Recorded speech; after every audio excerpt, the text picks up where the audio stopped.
저는 임현서라고 합니다. 현재 공인중개사 겸 변호사이고요. 대원외고와 서울대학교 경영학과를 거쳐서 서울대 법학전문대학원을 졸업한 변호사인데요.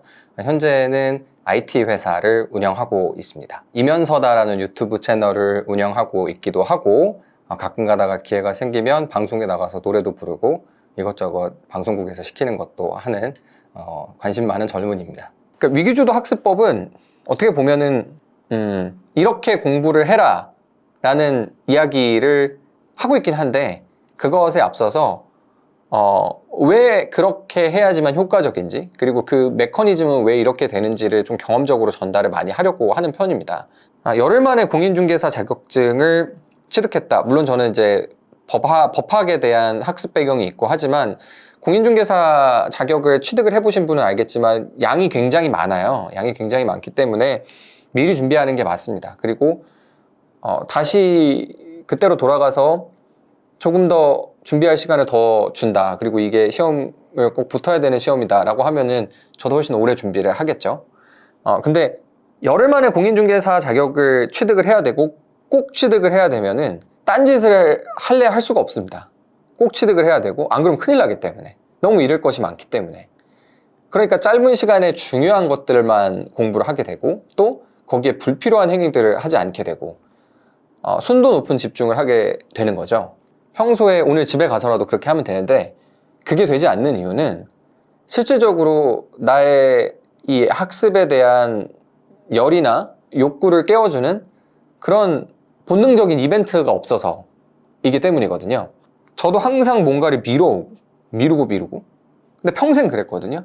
사람은 본능적으로 지금 쉽게 할 수 있는 거, 더 바로 즉각적인 즐거움을 주는 것에 이끌리게 돼 있고, 그리고 하기 싫은 것들, 그리고 내가 이제 흥미를 느끼지 못하는 것들은 뒤로 미뤄두다가 그것들을 이제 막상 마지막 순간이 돼가지고 하게 되는 성향을 누구나 다 갖고 있는 것 같은데, 이런 본능적인 것들을 잘 이용을 해서 본인이 어떠한 이벤트에 어떤 방식으로 움직이는지를 잘 이해를 할 수 있다면은 내 행동을 설계하고 통제하는 데 더 도움이 된다는 생각을 했거든요. 그래서 공인중개사도 사실은 마찬가지입니다. 저는 어쩔 수 없이 떠밀려가지고 열흘이라는 시간밖에 없는 상태에서 시험에 도전하기는 했는데, 생각을 해보면은 너무 공부가 잘 됐던 거죠. 아슬아슬하게 통과하기는 했는데, 만약에 내가 한 달을 두고서 공부를 했다면 이 정도 강도로 공부를 할 수 있었을까? 이렇게 압축적으로 집중을 해서 내가 정말 혼신의 힘을 다해서 잘 할 수 있었을까라는 생각을 했을 때 절대 그렇지 않다는 생각이 들었거든요. 그러니까 위기가 왔을 때 진짜 공부를 하게 된다라는 이야기를 이 사례를 통해서 들려드리고 싶었던 겁니다. 그러니까 위기주도 학습법에서 너무 중요하게 드리고 싶은 말씀은, 사실은 위기주도 학습법이라는 그 키워드보다는 행동 설계, 그러니까 구조적으로 내 행동이 어떻게 될 건지를 미리 준비해서 설계할 수 있다는 아이디어, 이게 이 책의 핵심 내용입니다. 자기주도 학습에 대한 의지를 가져라, 뭐 동기부여를 해라, 이런 거 뭐 좋기는 좋거든요. 없는 것보다는 훨씬 나은데, 그것이 그냥 의지를 가져라 라는 정언적인 명제로 너는 의지를 가져야 돼, 너는 의지를 갖는 게 좋아 라고 던져주면은 실제로 그거를 실천하고 내 머릿속에서 계속 내 동기부여의 원천으로 삼기가 굉장히 어렵다라는 것.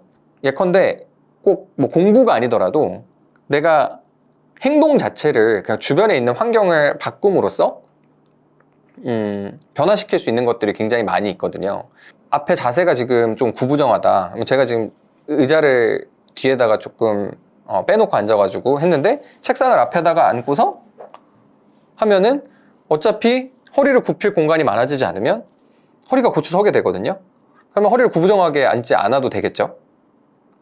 마찬가지로 뭔가 내 주변에 있는 물리적인 환경이든 다른 여타의 어떤 환경이든 내가 먼저 어떻게 세팅을 하느냐에 따라서 내 행동 자체가 조금씩 그쪽으로 유도될 수밖에 없는 이러한 구조적인 설계가 어느 일이든 저는 굉장히 중요하다고 생각을 했습니다. 결국은 공부보다 재밌는 게 너무 많기 때문에 내가 뭔가 어떠한 손실을 입을 수 있는 위기 상황을 조성하지 않으면 굳이 그 공부를 하려고 하지 않는다라는 게 이 책에서 내리고 있는 간단한 결론이고요. 그렇기 때문에 내가 뭔가를 잃어버릴 수 있는 그 상황을 만들어야 된다. 그런 위기를 조성하지 않으면 결국은 이건 평범한 사람들의 눈높이에서 쓴 책이기 때문에 내가 뭔가 잃을 게 없는 상황, 내가 뭔가 이 공부를 안 해도 별로 상관없는 것 같은 상황에서 빨리 벗어나야지만 평범한 사람들은 공부에 열중할 수 있다는 메시지를 전달하고 있습니다. 그리고 그러면 공부를 안 했을 때 잃을 게 뭐냐? 사실 공부를 안 했을 때 대부분 사람들, 평범한 삶을 사는 사람들은 잃을 것이 뭔가가 있기는 있어요. 근데 그게 막연하기 때문에 실제 내 손실로 다가오지 않을 뿐이죠. 너무 막연하고 뭐 나중에 커서 뭐 더 좋은 직장을 못 갖게 될 수도 있어. 아니면 더 뭔가 막연한 기회가 더 있을 수 있는데 그런 게 없을 수 있어.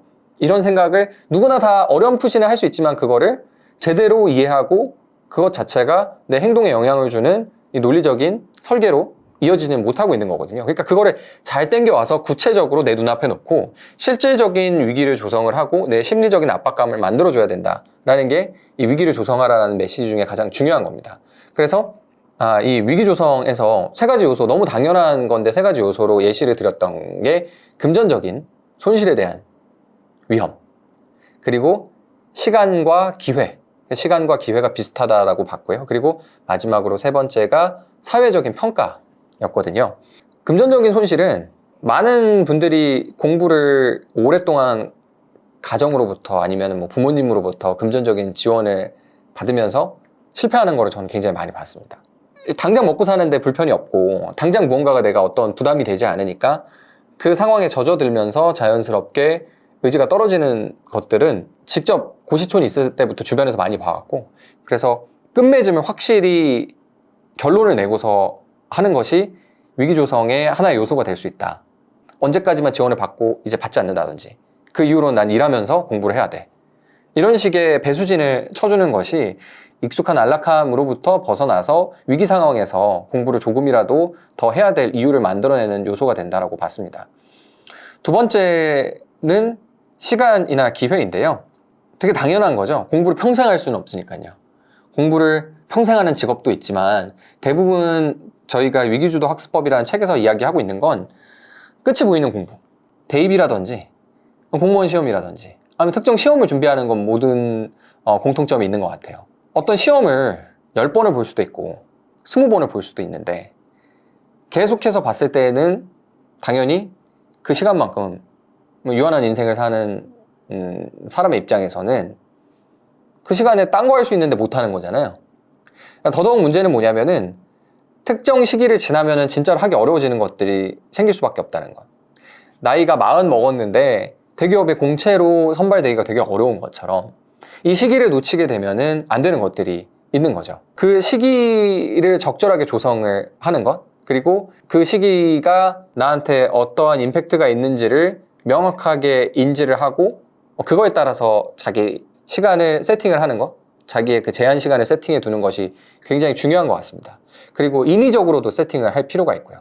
예컨대 올 겨울까지만 공부를 하고 그 이후에는 방을 빼버리겠다. 실제로 방을 빼도록 내가 어떻게 다시 바꿀 수 없는, 돌이킬 수 없는 조건들을 조성을 해놓고 임하는 것이 중요한 거죠. 그렇게 하면 유한한 시간 속에서 쫓기듯이 공부를 하고 거기에서 최대한의 성과를 내야 되기 때문에 적어도 공부를 안 하는 현상만은 막을 수 있다. 그리고 위기주도 학습법은 결국은 공부를 안 하는 현상을 차단하기 위한 방법에 대한 연구이기 때문에 이 시계열에 따라서 줄어드는 나의 기회를 인지하고 그거를 적재적소에다가 제약 조건으로 걸어놓는 것이 하나의 요소가 될 수 있다는 생각을 하고 있습니다. 그리고 마지막이 사회적인 평가인데요. 사회적인 평가는 어떤 식으로 조성을 할 수 있냐면 내가 무슨 시험을 준비하는지 떠벌리는 거죠. 누구나 다 시험을 떨어졌다라는 것에 대해서 자랑스러워하지는 않습니다. 그걸 얼마나 부끄러워하느냐의 차이지, 시험을 떨어진 것 자체가 뭐 동네방네 자랑할 거는 못 되거든요. 근데 시험을 떨어진 걸 자랑하라는 것이 아니고 내가 어떤 시험을 준비하고 있는지, 내가 어떤 것을 지금 이루려고 노력하고 있는지, 이런 것들을 적재적소에 잘 이용을 해서 내가 이거를 합격하지 않으면, 내가 이 시험을 끝내버리지 않으면 어떤 곤란한 상황, 나에게 의미 있는 무언가를 잃어버릴 수 있는 상황을 만들어야 된다는 겁니다.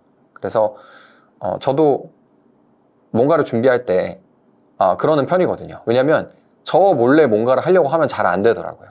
아무도 지켜보지 않으니까 스스로가 타협하게 되는 거거든요. 그러니까 가족이 됐든 친구가 됐든 이야기한다라는 것 자체로도 내 스스로에게 드라이브를 만들어줄 수 있는 중요한 계기라고 봅니다. 사람의 성향마다 다를 수는 있는데 사회적인 평가라는 건 누구든지 자유로울 수 없는 것 같아요. 공부하는 방법에서 제일 중요한 건 결국은 되풀이되는 본질적인 얘기인데, 그러니까 공부를 안 하는 게 제일 문제다라는 생각이 들거든요. 이 영상을 보시는 분들, 이 영상 안 보시는 분들도 마찬가지고, 하면 좋아. 근데 귀찮아. 이런 거잖아요. 근데 그거를 실제로 성과를 내고 싶다, 내가 고성과를 내고 싶고 공부를 진짜 잘하고 싶다라고 하면 그 막연함을 앞으로 땡겨올 필요가 있죠. 그런 인위적인 환경 조성, 인위적인 구조적인 설계를 해줄 필요가 있죠. 대뜸 뭐 이상한 시험 하나, 대뜸 내가 가고자 하는 그 희끄무레한 앞의 길에 중간 정도에 있을 만한 어떤 시험을 하나 쭉 땡겨와가지고 내 앞에 그냥 놓던가, 예, 그 다음에 시험 응시료를 결제를 하던가, 학원이라도 등록하던가, 지금 게으름으로 인해서 나중에 내가 극복해야 할 정말 그 희미한 그 문제점을, 비슷하게 생긴 것들을 좀 시기적으로 앞당겨서 내 앞에다 놓는 거죠. 예컨대 영어를 계속 공부를 해야 된다고 생각하는데 내가 지금 나이가 30이 넘고 해서 영어를 하면 얼마나 더 하겠어, 이런 생각이 그냥 스스로 타협하고 싶어지는 때가 있거든요. 근데 그건 사실이 아니에요. 무조건 영어를 하면은 저는 앞으로 많은 혜택을 볼 겁니다. 예. 저는 그 100% 확신하는데 안 돼요. 그럴 때는 선택할 수 있는 방법이라고 하면 어떤 시험을 앞으로 당겨 놓는 거죠. 아니면 무슨 뭐 전화 영어라도 결제를 한다든지, 이런 식으로 안 하면은 손실이 올 것 같다. 뭔가 액션을 취해줘야지만 공부를 하는 방향으로 갈 수 있다라는 것이고, 항상 저는 그렇게 해왔던 것 같습니다. 그 고등학교 때 이후로는 계속 그런 방식으로 나를 그냥 놓으면 안 하는구나, 그냥 내버려 두면은 정신적으로 무조건 타협하는구나, 그냥 예외가 없습니다. 무조건 타협하게 돼 있거든요. 그 앞 단계에서 그러면 무슨 시험을 찾아가지고 앞에다가 놓자, 아니면은 이 각각의 이벤트에 대해서 뭔가 나를 압박하는 무언가를 만들어 놓자. 아무리 공부 안 하는 학생이더라도 진짜 예외적인 경우를 제외하면은 중간고사, 기말고사 때 되면은 신용이라도 하거든요. 중간고사, 기말고사가 없다면 신용조차도 안 하겠죠. 근데 중간고사, 기말고사가 있음으로 해서 그거를 뭔가 하는 척이라도 하게 되는 거고, 그렇기 때문에 사실 교수학습 설계할 때 중간중간에 정기시험을 넣는 것이고요. 뭐든지 상관없습니다. 사람마다 다르니까요. 어떤 거에 압박을 느끼는지는. 그래서 친구들이랑 100만 원짜리 내기를 해도 좋고, 나 자신과의 약속도 좋고, 이런 방식으로 중간중간에 성취를 확인하고 성취하지 못하면은 비가역적인 손실을 입을 수 있는 여러 가지들을 설계를 해놓으면 나도 모르게 어느 정도는 그 시스템을 따라가게 되는 것 같습니다. 다음을 읽고 이 책의 주요 내용이 무슨 의미인지 명확히 이해된다면 이 책은 굳이 더 읽을 필요가 없다. 첫째로 너무 당연한 이야기인데, 공부를 잘하든 못하든 대부분의 인간은 본능적으로 누구나 유혹에 빠질 수 있다. 당연히 이 글을 읽고 계시는 독자분들도 예외는 아니다. 둘째로, 유혹에 빠지면 우리는 보통 의지가 약한 인간의 굴레에서 벗어나고자 셀프 정신 개조를 하려고 하는데, 차라리 그보다는 본인의 주변 환경, 생활 방식을 구조적으로 개선하는 것이 더 효과적일 수 있다는 것이다. 셋째로, 사람은 위기에 닥치면 무엇이라도 하게 되어 있는데 이는 공부할 때도 마찬가지다. 공부하지 않으면 위기에 빠질 수 있다는 것을 이용해 능동적으로 공부하는 습관을 들이는 것, 학습하는 과정마다 구조적으로 위기를 조성함으로써 학습 능률을 올리는 것, 이것이 이 책에서 말하고자 하는 위기주도 학습의 전부라고 해도 과언이 아니다. 이겁니다. 공부하기 싫어하는 건 너무 당연한데, 그거를 그냥 나는 의지를 불태워서 내일부터 하자라고 극복하려고 하면 평범한 사람들은 안 될 것이고, 그러니까 환경 개선이나 그 환경이라는 꼭 이렇게 뭐 책상에다 뭘 놓고 이런 것도 될 수 있지만, 그것보다는 근원적으로 내적인 나의 그 의지라는 걸 설계해주는 정신적인 환경 조성, 그런 것들이 필요하다라는 생각을 담은 책의 한 구절이었습니다. 저는 일상에서 생각 없이 사라지는 시간, 또 노는 시간, 뜨는 시간을 공부로 채워 넣으려는 시도를 예전부터 했어요. 등하교 시간에 루틴하게 인터넷 강의를 보고, 지금도 이동 시간에는 강의를 듣고, 이거는 시작하기는 되게 귀찮은 일이지만 그냥 그 자체를 자연스러운 일이라고 받아들이기 시작하면 어려울 게 하나도 없어요. 이런 시간들이 모여서 제 삶에는 정말 큰 차이를 만들었다고 생각해요. 어렸을 때 여름방학 계획을 쓰라고 하잖아요. 그러면 이렇게 동그라미를 이렇게 그려가지고 아침에 뭐 일어나가지고 이빨 닦기, 뭐 세수하기 10분, 15분 해놓고, 그 다음에 뭐 공부, 뭐 4시간 이렇게 해놓고 점심 먹고, 뭐 저녁 7시까지 공부한 다음에 뭐 이렇게 해가지고 그 원형으로 그렸던 그 이미지 있잖아요. 그거를 어렸을 때 그리면서도 그런 생각을 했던 것 같아요. 의미가 없다. 왜냐면 이대로 한 번도 실천이 된 적이 없고, 그 단 하루도 이 계획에 따라서 됐던 적이 없으니까. 그리고 그런 불확실한 뭔가 유동적인 것들이 나이가 들면 들수록 더 많아지는 것이고 하다 보니까 시간이라는 걸 놓고서 뭐 몇십 분, 몇 분 단위로 이렇게 한다는 게 구체성을 띈 계획으로 나타난다고 뭐가 달라진다라는 생각이 안 들더라고요. 스스로의 행동 강령이 분명하다면 시간은 압축적으로 더 쓸 수 있는 것 같아요. 다만 그렇게 예측할 수 없는 유동적인 이벤트들 사이사이에 내가 어떠한 무언가를 이루느냐에 대한 생각 정리가 잘 되어 있는 게 중요한 것 같거든요.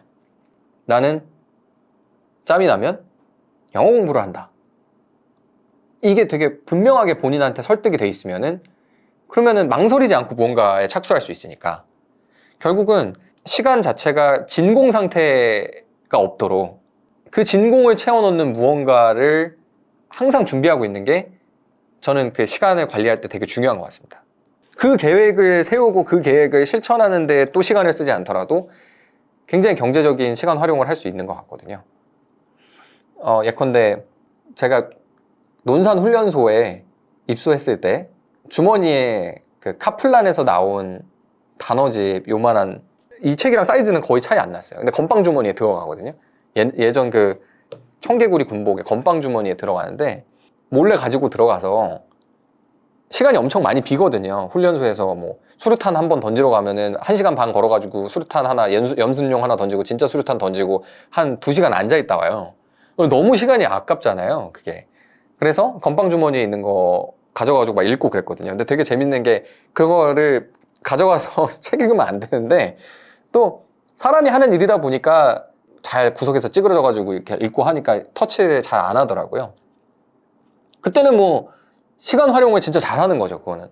군대에서 다른 시간을 계획을 한다고 해가지고 내가 세운 계획대로 돌아가는 게 아니니까 시간 계획법 자체라는 게 원래 되게 무용한 거잖아요. 시간 관리 계획을 어떻게 하겠어요, 군대에서. 그냥 시키는 대로 하는 거고 원래 그런 집단인 건데. 근데 거기에서 내 행동 강령이 분명하면은 시간 활용 얼마든지 할 수 있는 거죠. 사실 뭐 책을 들고 가지고 읽는 것 자체가 어떤 규정에 위반이 되는지 진짜로 위반되는지 아닌지는 모르겠지만 일단은 나는 그런 진공 상태가 싫어. 가만히 앉아가지고 그냥 허송세월 하는 게 싫어. 그리고 나는 그 시간에 그냥 영어 공부해서 단어 한 글자라도 더 외우는 게 좋아. 나는 그걸 할 거야. 언제든지 준비가 돼 있으면. 그러면은 그거 꺼내가지고 그냥 그 시간 쓰면은 제가 뭐 따로 공부할 시간에 놀아도 되는 것이고 컴퓨터 게임해도 되는 것이고 하면서 삶이 점점 더 풍부해지는 것 같거든요. 그런 준비된 상태, 그런 언제든지 투입할 수 있는 무언가 내가 의미 있다고 생각하는 활동에 딱 투입할 수 있는 그 준비 상태가 굉장히 중요하다 라는 생각을 합니다. 스스로한테 규칙을 그냥 한 가지 엄격하게 정하는 거예요. 적어도 내가 등하교 시간에는, 출퇴근 시간에는, 아니면 어디든지 뭐 버스, 지하철을 탈 때에는 꼭 공부할 거를 가지고 읽는다, 아니면 듣는다, 아니면 시청한다. 이런 규칙을 정하는 거죠. 저는 이런 습관이 힘이 돼서 점점 더 풍부한 삶을 살 수 있는 방향으로 나아가는 것 같아요. 너한테만 먹히는 얘기일 수도 있잖아 라고 하실 수도 있는데요. 일단 이거는 한번 해보세요. 오늘부터라도 통근 시간, 출퇴근 시간, 등하교 시간은 무조건 공부 시간이라는 공식을 만들어 보세요. 저만 되는 건가요? 아닐 것 같은데요. 네, 로트와일러 학습법이라는 게 그냥 공부를 할 거면 딱 공부만 계속 집중할 수 있게 이빨 닦을 때도 공부하고 밥 먹을 때도 공부하고 응할 때도 공부하고 그 공부 교보제를 들고서 물면 안 놓듯이 계속 이제 보라는 건데요. 로트와일러가 이제 한 번 물면 놓치지 않으니까 그 네. 이름이 붙은 거죠. 그렇죠. 로트와일러가 이제 그 치악력이 좋잖아요. 그래서 한번 물면 안 놓으니까 물면 놓지 않고 끝까지 해라라는 뜻으로 로트와일러 학습법이라고 명명했는데 뭐랑 맞닿아 있냐면 사실 시간관리법이랑도 맞닿아 있어요. 왜냐면 시간에 나는 몇 시부터 몇 시까지 공부를 하고 몇 시부터 몇 시까지는 공부하고 나서 밥을 먹고 그 다음에 뭐 차를 마시고 그 다음에 다시 공부를 하고 이게 아니라 그냥 어차피 딱 공부를 하기로 되어 있으면 그냥 계속 그것만 들고서 하라는 거거든요. 다른 누수가 없게 시간에. 괜히 뭔가 어떤 여러 가지 내가 예측하지 못한 이벤트를 만나가지고 손에 있던 책을 놓아야 될 수도 있고, 대중교통 탑승할 때는 거기 탑승해야 되니까 공부를 안 하고, 이빨 닦아야 될 때는 이빨 닦아야 되니까 공부를 안 하고, 이러면은 중간중간 누수되는 시간이 굉장히 크고 내가 생각하지 못하는 일로서 공부를 못하게 되는 경우가 되게 많기 때문에 항상 들고서 바로 꺼내가지고 바로 공부를 할 수 있도록 준비해 놓으면은 실제 효율이 되게 높다. 그리고 생각보다 그렇게 해도 공부가 된다. 그리고 공부가 안 되는 것 같더라도 아예 안 본 것보다는 한 번 본 게 더 낫다라는 생각이거든요. 되든 안 되든 심지어는 샤워할 때도 합니다. 요새는 핸드폰이 방수가 잘 되기 때문에 샤워할 때 옆에 선반에다 올려놓고 하고 하거든요. 되게 그게 혹자의 눈에는 되게 웃기다고 생각할 수도 있어요. 제가 그런 얘기를 분명 들었던 것 같은데, 학생 때도 그럴 거면 그냥 똑바로 앉아가지고 하라고. 그거 뭐 딴짓 할 시간에 이걸 더 하라고. 그렇게 어중간하게 하지 말고. 근데 제가 해보니까 그게 아니더라는 거죠. 예. 왜냐면은 그 관성이 있어서 사람이 공부를 멈췄다가 다시 공부하는 게 되게 어려워. 내가 무슨 행동을 안 했다가 의지적으로 다시 재개하기가 되게 어렵기 때문에 그 틈을 안 주는 거죠. 다른 데로 셀 틈을 안 주고, 그리고 언제든지 내가 망설이지 않고 바로 공부할 수 있게. 바로 다른 생각을 하면 뭐 이것저것 막 뭐 뉴스도 볼까? 뭐 연예인 누가 뭘 했네? 이런 것도 재밌는 게, 심지어는 그 관심 없던 사람도 공부하라고 하면 그게 재밌어지는 형편에 그런 가능성 자체를 아예 차단할 수 있기 때문에, 그리고 그렇게 차단하게 되면은 누수되는 시간이 없고 다른 준비가 필요하지 않기 때문에 행동의 준비가 필요하지 않고 다시 내가 관성 때문에 나를 움직여야 되는 그 에너지의 크기도 작아지고 하니까 너무 좋다. 그래서 공부를 할 거면은 그렇게 해라. 실질적으로 실천할 수 있다. 그게 로트와일러 학습법이라는 거였고, 지금은 센 편이라고 생각합니다. 멘탈이 되게 센 편이고 감정 동요가 적고 미래에 대한 막연한 두려움은 굉장히 크지만 실제 현실적인 사건에 대해서는 좀 두려움을 잘 안 느끼는 편이고요. 그렇다고 뭐 담이 커가지고 막 많은 리스크를 부담하려고 하는 그런 사람은 아니고, 제가 뭐 지향하는 삶의 방식이 뭔가 거리낌 없는 편안함이기 때문에 그런 불편한 일을 안 만들려고 하는 편이긴 한데요. 그런 것들이 너무 생각이 복잡하고 너무 내가 마음을 잡지 못할 때는 그 생각 자체 차단해 버리는 게 되게 좋은 방법 중에 하나인 것 같아요. 생각에서 결론을 내려고 하지 말고, 결론을 내려고 하면은 굳이 그런 어중간한 중간 결론이 아니고 결국은 죽으면 끝, 뭐 이 정도의 결론, 이런 근사한 깔끔한 결론이 아니라고 하면, 그러면은 내 마음이 복잡하고 어지럽히는 거에 대해서는 생각을 그냥 잠시 접어두는 것, 그런 훈련을 하는 것, 내 생각의 스위치를 한 번쯤 탁 내릴 수 있는 그런 준비가 되어 있다면은 순간순간의 생각과 감정으로부터 발생하는 고통은 줄일 수가 있는 것 같습니다. 제가 예전에 유튜브에도 올린 영상인데, 뭐 중학교 때 뭐 시험 직전에 선생님한테 귓방맹이를 맞는다든지 아무 이유 없이, 그랬을 때 결국은 어지러운 복잡한 기분 나쁜 불쾌한 생각들과 감정에 빠져 있으면 빠져 있을수록 본인이 손해이기 때문에 그거에 잠깐 딱 스위치를 내릴 수 있는, 딱 여기까지로 스위치를 딱 내리고서 그냥 내 앞에 있는 것들을 처리하고 수행하고 한 다음에 나중에 이제 한 발짝 떨어져서 내 그때의 심정과 내 그때의 감정을 관찰하는 게 도움이 되는 것 같습니다. 그래서 항상 저는 현장에서 화가 나더라도 화를 잘 안 내려고 하죠. 그냥 있는 그대로 현상만을 보고, 그 다음에 나중에 그게 진짜 화날 일이었는지 어떤지, 내가 어떤 액션을 하는 게 적절했는지 이런 거를 좀 관조하려고 하는 편입니다. 내적으로 발생하는 감정은 어쩔 수 없는 거잖아요. 이건 싫다. 너무 화나서 흥분된다. 이런 거는 내가 화를 직접 내지 않더라도 내 안에서 나오는 것들은 충분히 있는 거고, 그런 거 자체가 없는 사람은 아닌 것 같아요. 그게 되게 강하게 태어난 사람인 것 같아요. 근데 그게 결국은 내가 한번 꾹 누르고 아니면 한번 거기서 스탑하고 관찰을 해보자 라는 자세에서 훨씬 더 장기적으로 봤을 때 나한테 더 이로운 결과도 오고 마음을 지키는 데도 좋았던 것 같다 라는 생각 때문에 기본적으로 중간중간 복잡한 생각들을 차단하는 데에 훈련을 해놓는 것이 도움이 되는 것 같다는 생각이 듭니다. 사람이 어떻게 일만 하고 공부만 하고 그러고 살겠어요. 뭐 노는 것도 재밌고 컴퓨터 게임도 하고 취미 활동도 하고 당연히 그러고 살아야 되는데, 그거를 일종의 열심히 살아서 성취하는 것 자체가 좋은 게임이고 좋은 라이프 스타일이라고 저는 생각합니다. 메이플 스토리나 리니지 캐릭터도 레벨이 올라가면은 기분이 좋고 거기에서 아이템 주스면은 기분이 좋은데 그렇게 가상의 아바타 키우는 것도 기분이 좋은데 현실의 나를 키우는 거는 오죽하겠어요. 근데 그게 어렵고 시간이 오래 걸리기 때문에 그 성취를 보기 전에 포기하기가 너무 쉬운 거지. 근데 그 성취의 코스를 본인이 잘 설계해서 밟아 나갈 수 있다면 그것 자체가 되게 재밌는 게임이 될 수도 있는 것인데 난이도가 높아서 그렇지. 이렇게 뭐 자기 개발이나 성취를 위한 노력을 하시면서 그 욕구를 불태우시는 분들을 응원하고 싶고 되게 동질감을 많이 느낍니다. 아마도 그런 컨텐츠나 제 경험담으로 인해서 조금이라도 도움이 될 만한 것들을 계속 공유를 드리지 않을까 싶고요. 그냥 시간 때우자고 재밌자고 하는 게 아니라 진짜 잘 되자고 이런 유튜브를 보시는 분들을 진심으로 리스펙합니다. 항상 응원하겠습니다. 네, 고맙습니다.